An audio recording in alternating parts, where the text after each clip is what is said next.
I'm going to do a talk basically on Humanure handbook. This is a really important subject matter, and it's one that most people are just not ready to think about. They rather flush it down a toilet with tons of water, have it go off to some sort of treatment plant and get treated, and then re-drink the water that it was put into that comes back to your pipes. And that's perfectly fine, but it's not sustainable. So something that's really been, getting me thinking for a long time is, how can I come up with my own composting toilet that I can use to remove the need of me having to poop down a pipe that takes it away and get processed, and how can I use it in such a way that I can reuse it on my own land? Because, if treated correctly, it's an invaluable source of nutrients for your land. So I'm here pioneering, and this isn't for the weak at heart. So if the idea of dealing with your feces and urine kind of makes you upset, then I'd say stop here and go watch something else. But if this is a topic that is also of concern to you and coming up with ways to deal with it, then watch on. So what I've created here basically is a portable, usable, reusable toilet. And as you can see here, there's some important parts. Number one, what I'm doing is when I go grocery shopping, I get paper bags. And I have quadruple bagged this here. There's 4 bags in here, quadruple. 1, 2, 3, there's 4. Anyway, there's 4. And now I've turned down the rimming here just to, create. Now on the bottom, what I put was cardboard or used paper or whatever. And again, that's more for absorbing the water that's going to come off the feces to absorb it. Then what I do is, I've got plenty of sand. It's Florida, right? So right out my door here is sand. And not only that, there's green. So I put down the green for the leaves, right? The brown, and I end up covering it with a little bit of sand, and then putting some more leaves on top, ready for the next time I poop. Now, this bag will not be buried with it, but this bag is just a temporary. Now this bag again is used to basically, there is no smell. Trust me, there's no smell. Mild, well, I smell the paper, actually I smell the paper bag more than anything else. And there is no strong odor coming out of this. Now granted, this is fresh from today, and my thinking is I would use this no more than 3 or 4 times. That's 4 days, maybe once a week. So you do one of these once a week, and then what am I going to do with it? The next question is, what are you going to do with it? The other thing is I have my urine, which I keep in a full milk jug, and ultimately what I'll end up doing is pouring the urine on top of this and burying it, and actually covering it with more stuff and wetting it down with the urine, and then burying it into my compost heap. So here's one of my compost heaps, and it would be placed inside of this. And this is deep. This goes down 4 feet into the ground. And once I build up the compost heap like that one over there, I'm not going to do anything with it. It's just going to sit there for 2-3 years,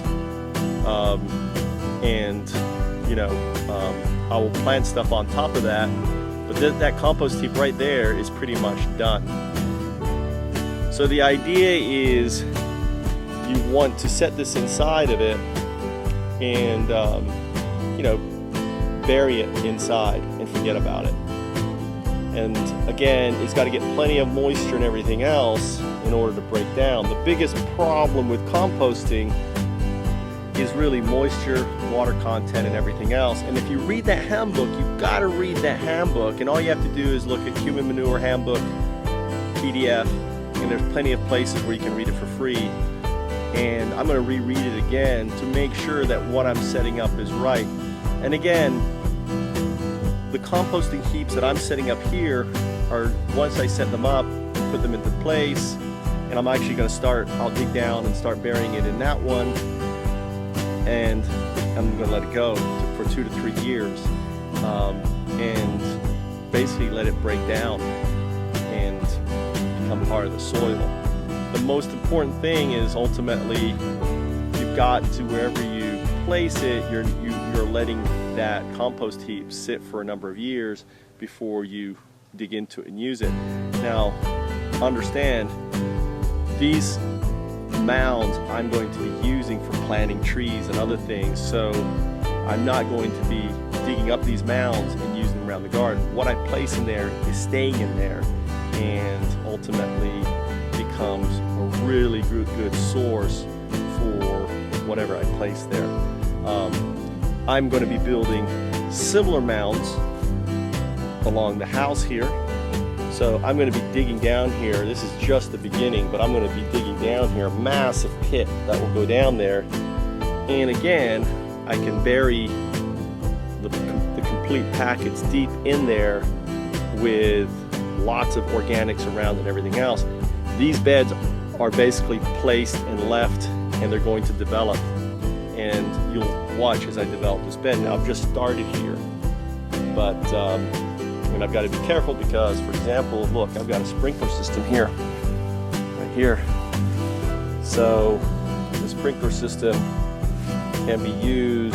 I may change it. I may change the head off this thing here and put a tubing. What I'm thinking is I'll do a different kind of sprinkler system here and take off the sprinkler system and basically put it as a tubing that runs along here, and when it runs it just puts out water along it for it.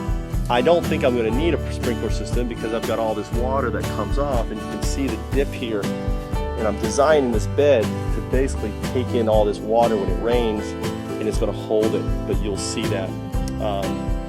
And again, another important thing is understand I actually have a liner here underneath these beds that stops. If you're wondering, well, is it going to get down into the water level? No, it won't, because there's actually a liner under here. And if you watch my videos on how I did these compost heaps, you'll notice that I have these liners under there. The point is this, is that the habitats and the homes we build, and this is going to be, you know, Found Up House, Florida, has to be sustainable in every way imaginable. From where our water comes from, we have an aquifer under us, we can grab the water. From where our power comes from, we can put solar panels and other things. The problem is that we have lots of shade here, so it impacts the amount of sun we can get, obviously, if you look up there.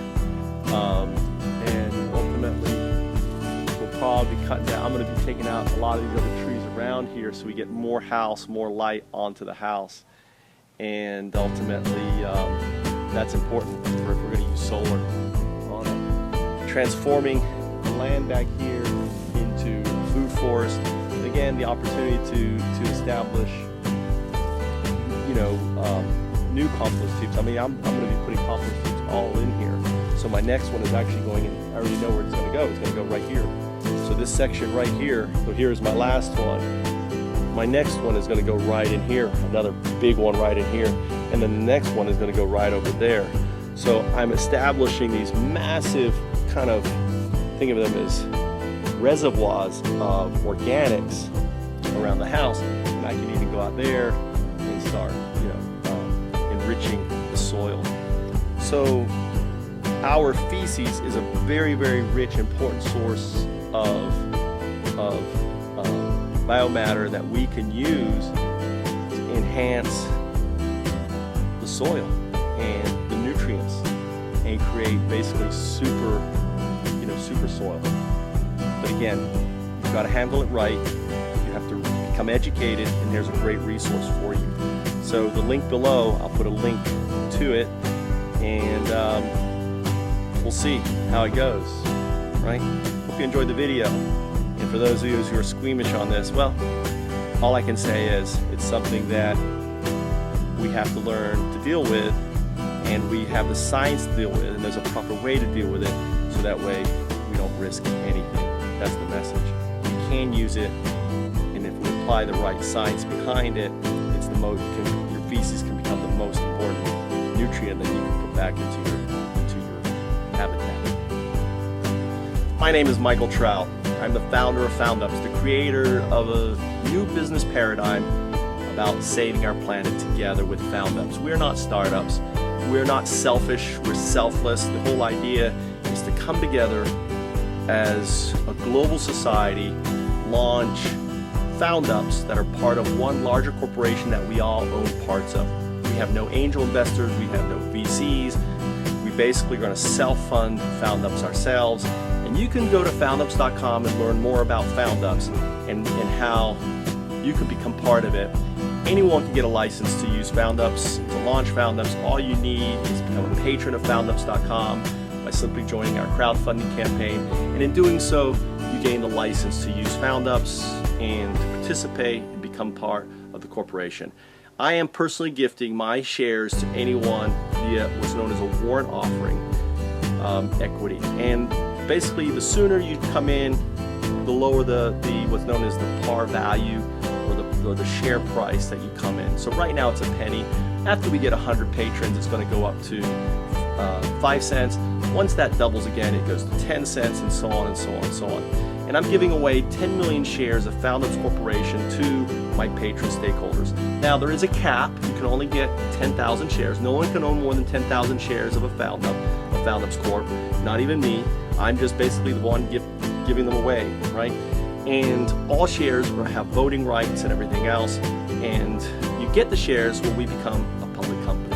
So until we're a public company, basically I'm holding on to the shares. You have what's known as a warrant offering, which is a contract saying the moment we go public, you can get those shares from the company. It's really simple.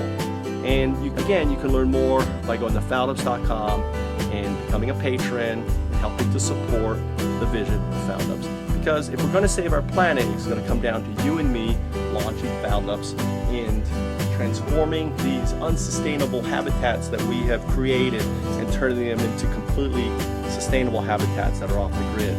Imagine launching a FoundUp yourself that ultimately can launch thousands of more FoundUps by simply changing your house to a FoundUp house. Learn more at foundups.com.